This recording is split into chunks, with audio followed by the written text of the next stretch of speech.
चर्चा करते हुए मैं ये बात कहना चाहता हूं, शिक्षा पर जो खर्चा हो बजट का 10वां हिस्सा हो।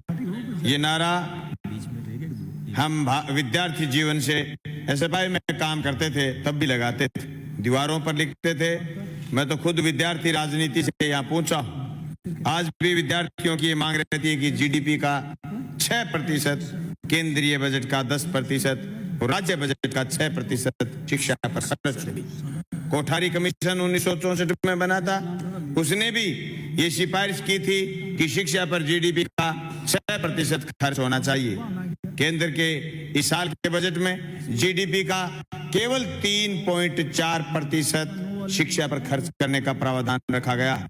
आप आश्चर्य करोगे कि 2014-15 में ये था 4.3%, 2018-19 में ये घट करके 3.74% हुआ है। 2019 के अंतरिम बजट में ये 3.5% और 2019-20 के बजट में ये 3.4% केंद्र में रहा है। एक छोटा सा देश है साहब क्यूबा दुनिया में, उसका बजट शिक्षा पर जीडीपी का 12% है। गर्भ से लेकर के, गर्भ में जब बच्चा आता है उससे लेकर के कब्र तक जब जाता है तब तक मुफ्त चिकित्सा और शिक्षा, नर्सरी से पीएचडी तक शिक्षा मुफ्त का प्रावधान क्यूबा ने कर रखा। इसीलिए हमारे यहाँ फिर से शिक्षा में केरला ही आदर्श मॉडल बना और केरला में जो बजट का 15 से लेकर के 18% खर्च करता है, 2017-18 में 18 से 23 साल के केवल 25.8% युवा उच्च शिक्षा में पंजीयन करवा पाते हैं। हमारे यहाँ तो परिस्थितियां बड़ी हुई हैं। सरकार ने अपने अंतिम बजट में, पिछली सरकार ने बादरा समेत जो 18 कॉलेज खोले थे बिना भवन के, ये धन्यवाद कि इस साल इस सरकार ने उनको भवन देने का काम किया।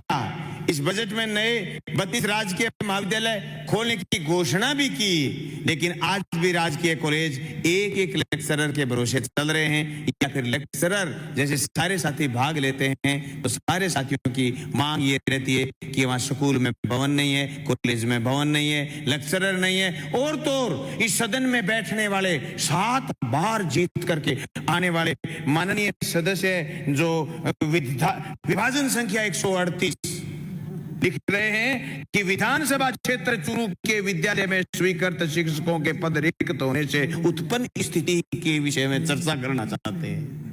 बड़ी बड़ी जो डिंगे इधर हाँक रहे थे उनका मांग पत्र है कटौती में, कट ऑफ मोशन में ये लिख रहे हैं। ये लिख रहे हैं कि यूनिवर्सिटी में आज भी प्रिंसिपल नहीं है, लेक्चरर नहीं है। इसके लिए जिम्मेदार हम सब लोग। इसलिए हम चाहते हैं कि शिक्षा पर हमारा बजट बढ़े और विद्यार्थी को अच्छी शिक्षा दी जाए। कॉलेज की जो भर्ती हुई है लेक्चरर की, उसकी जो घोषणा हुई है वो ज्यादा लंबी नहीं चल करके पिछली सरकार की तरह एकदम रफ्तार के साथ 1000 लेक्चरर लगाने की सरकार ने जो हिम्मत की है उसको लगाएं और जल्दी से उनके साक्षात्कार परीक्षा सब कुछ कंप्लीट कराएं। सरकारी स्कूलों की हालत तो दयनीय है, कक्ष की दयनीय हालत है। अधिकतर स्कूलों में भौतिक संसाधन नहीं है। पूर्ववर्ती सरकार ने स्कूलों के नाम के आगे आदर्श और उत्कृष्ट विद्यालय लिखवाए थे। ये वही बात है जो कहा गया था किसी जमाने में कि फील गुड करो, यानी आप भूखे हो महसूस करो कि आपने हलवा खाया हुआ है, आपको यूं महसूस हो रहा है कि आपको एसिडिटी होने वाली है। यूं ही आदर्श विद्यालय नाम रखा गया। इसलिए सिर्फ नाम से नहीं, हमें काम से परिचय विद्यार्थियों को करवाना है, समाज को करवाना है, ताकि स्कूलों की हालत सुधरे और प्रत्येक स्कूल में डिजिटल क्लासरूम, लाइब्रेरी, खेल मैदान, प्रयोगशाला, शुद्ध पेयजल, शौचालय, साफ क्वार्टर की व्यवस्था करनी होगी। ये हमारी सरकार की जिम्मेदारी रहेगी। जिला प्रशिक्षण संस्थान डाइट उच्च उद्देश्यों को लेकर स्थापित किए गए थे, लेकिन जिला शिक्षक प्रशिक्षण डाइट जो कि प्रत्येक जिला मुख्यालय पर स्थित हैं, इनमें खूब सारे पद खाली पड़े हैं। जिन स्कूलों के शिक्षकों को स्थानांतरित किया जाता है, पिछली सरकार ने इन पदों को भरने की प्रक्रिया तो शुरू की थी, पर मानक इतने हार्ड रखे कि आज तक ये पद भर नहीं पाए, जिसके पद आज भी खाली हैं। महोदय, मेरे विधानसभा क्षेत्र के गांव कर्णपुरा में, बिरानी में, जोगीवाड़े में कई विज्ञान संकाय, 99 विज्ञान और एग्रीकल्चर संकाय, झांसल में और मर्सीसर में कृषि संकाय खोले जाने की मांग भी है। लेकिन मैं जिस सरकारी स्कूल 99 स्कूल में पढ़ा हूं 12वीं तक एग्रीकल्चर में, आज एग्रीकल्चर के तीनों अध्यापक लेक्चरर वहां सीट खाली पड़ी है, आज से नहीं 7 साल से। ये पोजीशन दोनों सरकारों की स्थिति में रही है। इसलिए मैं आपका ध्यान इंगित करना चाहता हूं कि अभी एक बहुत बढ़िया स्कूल रन कर रहा था रामगढ़ का 16 DPN स्कूल, जिसके अंदर आज भी लेक्चरर की मांग को लेकर के लोग बार बार ज्ञापन दे रहे हैं, मांग कर रहे हैं। शिक्षा मंत्री महोदय, आपके शिक्षक कार्य से खुश हैं, लेकिन कई दिक्कतें भी सामने आ रही हैं। आपको सरकार में नंबर 1 रैंक का मंत्री भी लोग बता रहे हैं, तब नहीं मार रहा हूं मैं, इसमें लिखा है, कई शिक्षकों से आया।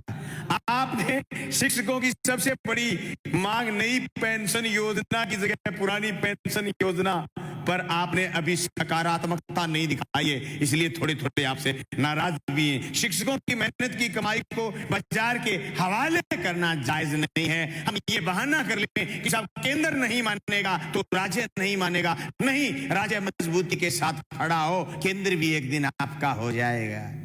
क्या बात होगी, गया तो गया, आ जाएगा। इसलिए ओपीएस को आप लागू करेंगे। शिक्षकों के ट्रांसफर के मामले में 1 मिनट में बात समाप्त करें माननीय सदस्य अपने। 2 मिनट तो देनी पड़ेगी, विधायक दल का नेता हूं साहब, दल छोटा है तो क्या हुआ। शिक्षकों के ट्रांसफर की चर्चाएं आप लगातार कर रहे हैं, चुपके चुपके थोड़े बहुत ट्रांसफर हो भी रहे हैं। शिक्षकों के स्थानांतरण हेतु स्थायी ट्रांसफर नीति का आप निर्माण करेंगे।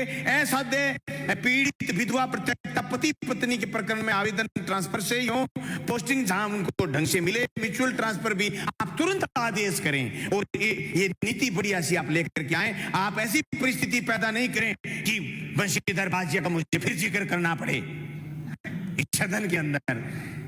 हनुमानगढ़, गंगानगर, चूरू, सीकर जिले के हजारों नौजवान सुदूर राजस्थान के उस क्षेत्र में रहते हैं जो टीएसपी क्षेत्र बताया जाता है। टीएसपी क्षेत्र में आज भी 2014 में आदेश हो गया था कि वहां जो लोग बाहर के रह रहे हैं उनको बाहर निकाला जाएगा और जो टीएसपी क्षेत्र के लोगों को वहां नियुक्ति दी जाएगी। वो एक तो आदिवासी क्षेत्र के लोग नौकरी लगेंगे, एक दो लोग 8, 10, 12 साल से टीएसपी क्षेत्र में बैठे हैं वो अपने घरों की तरफ चले जाएंगे। इसलिए माननीय अध्यक्ष महोदय के मार्फत शिक्षा मंत्री जी, मैं आपको कहना चाहता हूँ, थोड़ी सी बात हो रही है सब, मैं कहना चाहता हूँ कि महात्मा ज्योतिबा फुले यूनिवर्सिटी जो डिग्री बेच रही है और सनराइज यूनिवर्सिटी अलवर जो डिग्री बेच रही है, एक मिनट, लास्ट 1 मिनट, मैंने पहले तो कभी जिद की नहीं, आज 1 मिनट, लंबा विषय। इन दोनों यूनिवर्सिटियों की आप जांच कराएंगे, बाधा में एक इंडोर स्टेडियम खोल करके हम देंगे, बंद किए स्कूलों को आप खोलने का कष्ट करेंगे, क्योंकि हम लोगों को वादा कर चुके हैं कि जो स्कूल पिछली सरकार ने बंद किए थे उसमें से 5-5, 7-7 स्कूल तो हर विधानसभा क्षेत्र में हर विधायकों को पूछ करके नाम भी दे दिए गए। अब लोग पूछ रहे हैं साहब 19 तारीख होगी, 20 तारीख तक प्रवेश की तिथि है, इसलिए बंद किए स्कूलों को खोलने के लिए आज रात को आप जरूर कोई बड़ा सारा काम करेंगे। तबादला उद्योग पर रोक लगाएंगे और नई नीति बनाएंगे। जनजातीय मंच के कार्यक्रम जो दम तोड़ रहे हैं उनको वापस लेकर के आएंगे। कोचिंग सेंटरों के लिए आप कानून बनाएंगे। कोटा और सीकर में जो एजुकेशन हब बना है, लेकिन विद्यार्थियों की जो आत्महत्याएं बढ़ रही हैं, आप उनको रोकने की तरफ भी कदम उठाएंगे। एक छोटी सी मांग, एक छोटी सी तृतीय श्रेणी के शिक्षक भर्ती 1998 में नियुक्ति की उच्च वरीयता प्राप्त अभ्यर्थियों को नियुक्ति देने की मांग मैं करता हूं। मोहनलाल सुखाड़िया विश्वविद्यालय में कुलपति प्रोफेसर जेपी शर्मा और प्रोफेसर राजेश कुमार दुबे द्वारा किए गए भ्रष्टाचार की जांच की मैं मांग करता हूं। संविदा व्याख्याता संघर्ष समिति के मांग पत्र के अनुरूप 2008 में कार्यरत संविदा व्याख्याताओं को पुनः कार्यभार कराने की मांग करता हूं। बाकी जो मेरी मांग है मैं माननीय शिक्षा मंत्री को सौंप देता हूं। आप मिल लेना मंत्री महोदय से।